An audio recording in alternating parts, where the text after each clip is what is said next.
What is social anthropology?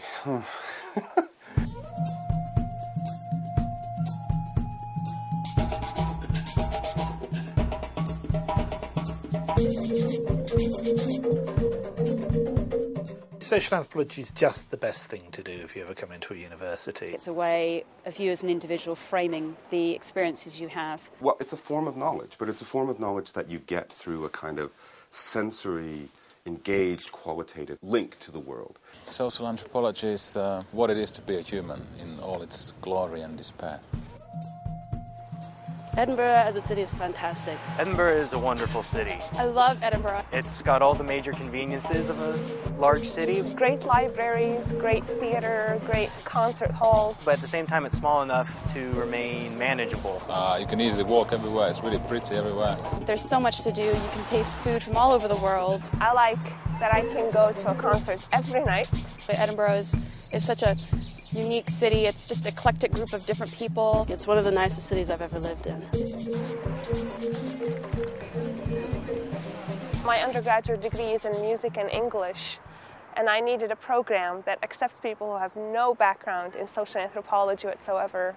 Actually, it doesn't matter what you're interested in. You can find someone here who can give you that kind of support. There's a fantastic selection of very, very different lecturers of very high standard. All sorts of interesting ideas. They're very tolerant of different points of view, different ideas, and hugely enthusiastic about their own ideas. And there's a real kind of sense of community and interaction between all those different areas of study, which makes for a really fulfilling place in which to both research and study. This is my first exposure to a big campus, but I still feel I mean something. You have a lot of excellent access to professors, very supportive. We're interested in engaging with them and exchanging ideas with them. It's great and more on par with North American universities.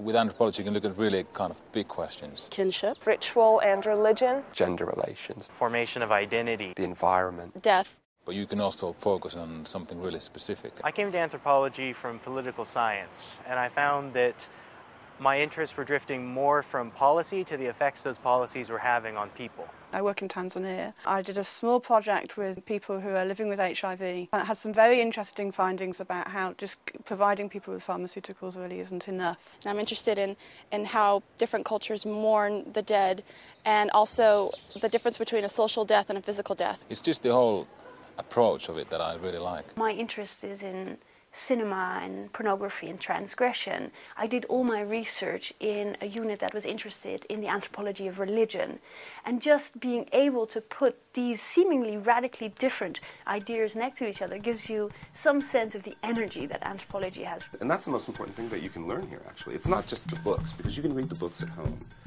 You could have a discussion online, but it's really important to see people doing this, and doing this in very different ways. The school here is, in my opinion, one of the best of the world. The holistic, multicultural component of it is the best, and I'm truly having a fantastic time here. We've got simply the biggest, liveliest group of postgraduate students anywhere in Britain, and we've got full of new ideas and bright ideas of how to bring them together and do new things with them. So it's a very, very exciting time to come here and do anthropology.